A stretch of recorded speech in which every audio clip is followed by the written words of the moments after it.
got that in the bag. All right, let's get into it. Clap it. Yeah. We hate you, Elon. Beta. We hate you. How you doing? My name is Hero. This is Coding with Strangers, and I hate you so much right now. Yo, we talk. Even though I know Elon Musk traditionally doesn't do well in the algorithms for me, for some reason YouTube talking about Elon Musk just doesn't do well. Maybe because he's a secret undercover Republican. They probably are censoring him. But that's neither here or there. We can make our own definitive decisions based on how people choose to act. And the ironic part about Elon Musk being this futuristic, save the world individual in the beginning of this timeline, and now him literally turning into Lex Luthor with hair, is preposterous. It's definitely going to be movie worthy. And the stories need to be told, but more importantly than the story, the annotated points in his story and his timeline where he chose to mess the world up instead of saving it. Remember, this is the person who owns the biggest electric car manufacturer in the world, and he has taken the side of profit over the environment. He used to be a champion for environmentalists and advocates for the environment, and he has slowly but surely become the snake in the grass. And it wasn't on accident. He's even trying to find ways of capitalizing off of the hurricane by giving out his satellites plans for free for 1 month, but you still got to pay the upfront $300 startup cost and to get the satellite in position, right? All the materials, the landlines and everything, $300 up front. Oh, and by the way, after the 1 month when you try and return it, you'll only get $50 back. And that's called capitalizing off of trauma and stuff like that, right?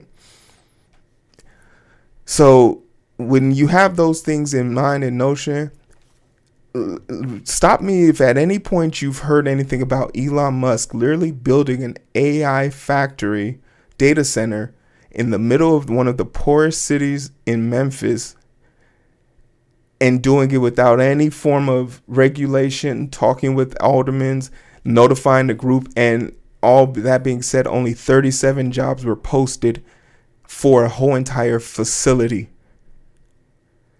Let me know if you at any point heard that this was going on for the past 2 years. Let me know at any point that a traditional plant like this to be up and running and to go through the checks and balances required for it to go through would take probably 3 to 4 years. The fact that it was implemented, he first time mentioning it was back in June of this year, to having it fully operational and no questions asked about what happened, right? So when you put all those things together, the level of underhandedness that's going on, and of course, not even 60 days after the plan has been brought into cycle, people in the community are already starting to face side effects. And it just goes to a broader conversation that needs to be had when we're talking about AI and just the burden that it has become, the outright burden it has become, the outright damage that it is doing to the world, and how we need the people who have been funding it to kind of come to terms with the fact that it's not really doing what we want it to do. AI isn't the mythical magic button that's going to solve all of our problems. But that's another story for another day. Let's talk about how Elon Musk is literally the scum of the earth for Captain Planet. Hey bro, I think I'm gonna head on in for the night. I'm kind of tired. No problem. Get some rest. Hey, didn't you work today? 12-hour shift. And you went to the gym? PR to 700 deadlift. And you still got energy to do all this work? Where does the energy come from, bro? I'm at my best when I have my zest, baby.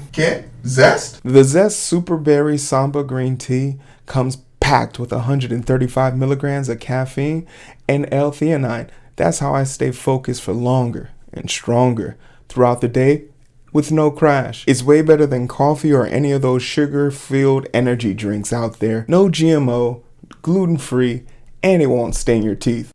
Oh yeah, that sounds real good. Is this one right? Yes, sir, that's the one. But my brother in Zest, I'm gonna need you to get your own Super Berry Samba green tea. Selfish. You mad, bro? Don't worry, I got you.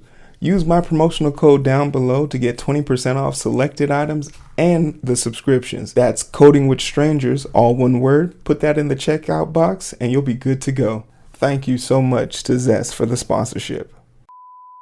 In July, Elon Musk made a bold prediction that his artificial intelligence startup AI would release the most powerful AI in the world, the model called Grok 3, by this December. The bulk of the AI training, Musk said that would happen at a massive new training center in Memphis, which he bragged had been built in 19 days. To get a whole entire data center infrastructure and all up and running. Impressive. But the thing that you famously have to remember about Elon Musk is that he has the fondest attraction for learning mistakes that people already know about. You know how like you're not supposed to touch a hot stove without like some type of protection? Elon Musk touches the stove and then comes back to you and tells you, hey, you know, you shouldn't touch stoves that are hot without proper protection. There's no signs about this, but surprisingly, no one knew. He acts shocked, and that's something that a lot of these pseudo smart people like to do. Back to the story, but many residents of Memphis were taken by surprise, including city council members who said they were given no input about the project or the potential impact on the city. Data centers like this one use a vast amount of electricity and water, and in the months since, an outcry has grown among community members and environmental groups who warn that the plant's potential negative impact on air quality, water access, and grid stability, especially for a nearby neighborhood that have suffered from industrial pollution for decades. These activists also contend that the company is illegally operating gas turbines. It's just mind-boggling how he was able to bypass it, or should I say usurp, all of the safety nets that probably went in place and probably should stay in place so that things like this wouldn't happen. And they're already experiencing issues. This continues a legacy of billion-dollar conglomerates who think that they can do whatever they want to do, and the community is just not to be considered.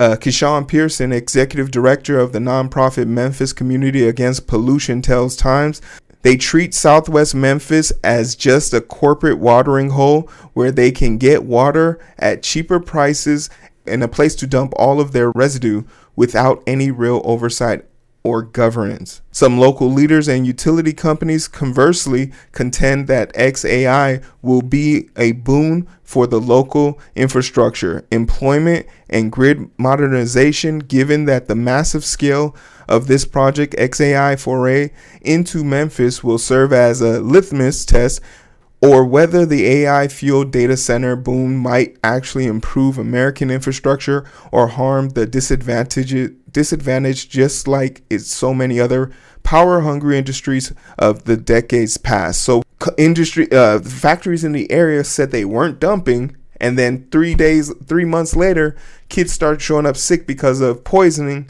that has gone through cross-contamination because they are dumping. They're lying. These companies have the game plan and it's built into their budget. We know this for a fact. It's part of their miscellaneous items. Break the law, apologize, pay the fine. Right? And when it comes to smaller, specifically minority communities, throw them to the wolves.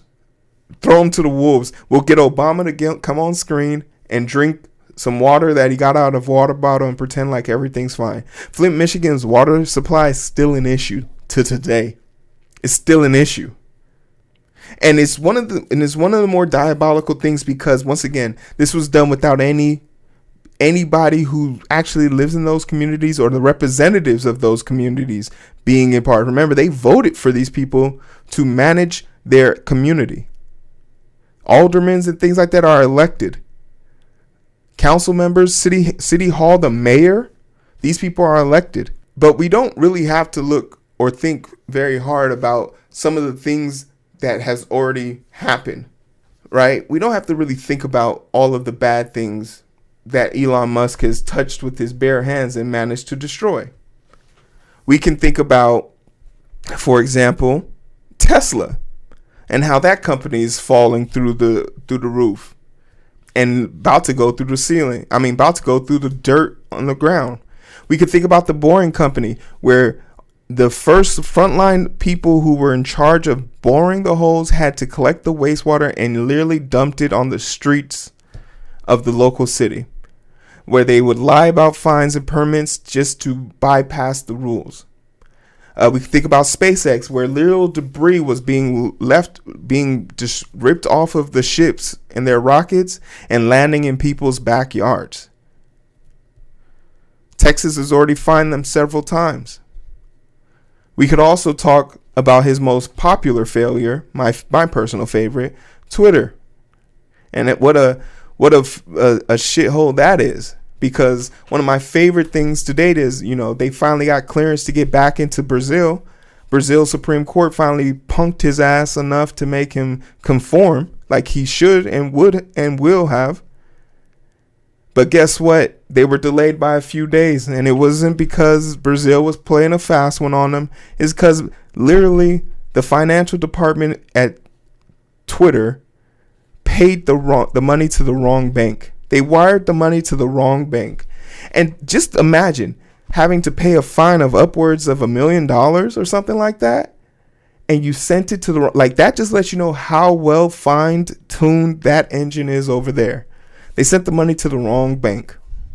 So when Twitter couldn't go live, everyone was like, see, Brazil is being tough. And they're like, we never received the money. He's not, the fact that people continue to believe and give him chances is so weird. It's so weird that if any of us messed up, we're going to jail. That's the end of our business. We losing our house. But they continue to get the benefit of the doubt. And it's not even like we give them the benefit of doubt. It's not even like we give him the benefit of the doubt based on, his accomplishments, the things that he's done correct. He has so many goddamn L's in his shit. So many damn L's. More than Halloween. What's another long L word? Lollipop. He's got a lot of L's. So the fact that we keep giving him these benefits, that is like this. But okay, the good outweighs the bad. AI has the potential to solve a lot of issues. How bad could it be? I started to ask the same question. And you'll be happy to know AI gave me an answer. So let's just see what AI has to say. Yes, artificial intelligence, AI, can have negative impacts on the environment. Energy consumption. AI requires a lot of electricity to power its server and data centers, which can contribute to greenhouse gas emissions. Training a single large language model can emit as much carbon dioxide as a 125 round trip flight between New York and Beijing. We got to get a fact check on that. Oh my God. What? Every one of those forgot. Just go on GitHub and search large language models and just see all the abandoned, forgotten projects that people thought they were about to make money off of until they could figure out where to just put a wrapper around the tokens. Just go look how many forgotten GitHub packages are just out there. And how many tokens are out there too? Water usage. This is important because even Microsoft, the big three of AI, came to the conclusion that at one point they were submerging their data centers in the ocean to try and cool down their AI data centers. No such luck. They outright electricity waste. The fact that a bunch of tokens are being used to look up shit like how to make cheese pizza more cheesy, and they say put glue, is just proof of how useless it is. And now, but guess what? The bot itself is self-aware. It understands its bias as me, a human being, asking an AI simulation about if you are bad. AI applications can introduce bias against nature and animals if they are trained using data on human inputs contains these biases. Miscalculations. Algorithms may not be able to accurately calculate the impact of natural disasters on communities, which can lead to a lack of resources in affected areas. It's kind of strange that it understands we won't know the impacts we'll have on the society that we're running in because we don't know how you guys feel pain. We don't know how to assess that. We don't know how to assess how people hurt themselves. Are you hurt? Are you confined? But guess what, guys? The AI bot isn't going to let us down. However, AI can also help reduce the effect of climate change. Oh, really? How can you do that? By modeling climate change predictions and developing low emission infrastructure. AI sustainability algorithms can also improve water efficiency, minimizing power, optimizing training and process. So basically, it has confirmed, it has told us, hey, the way you can save the planet, just turn this shit off. Turn AI off. We're killing you. It's saying, could you imagine the thing that's killing you telling you this is how I'm going to do it? Why wouldn't you unplug that? It just told us it can map out how the world is going to end. And we're like, nah, let's keep the shit plugged in. Let's see what happens. Hey, you know what? Like, share, and subscribe. I don't want Skynet to come for me. They probably got me on the radar. I appreciate you.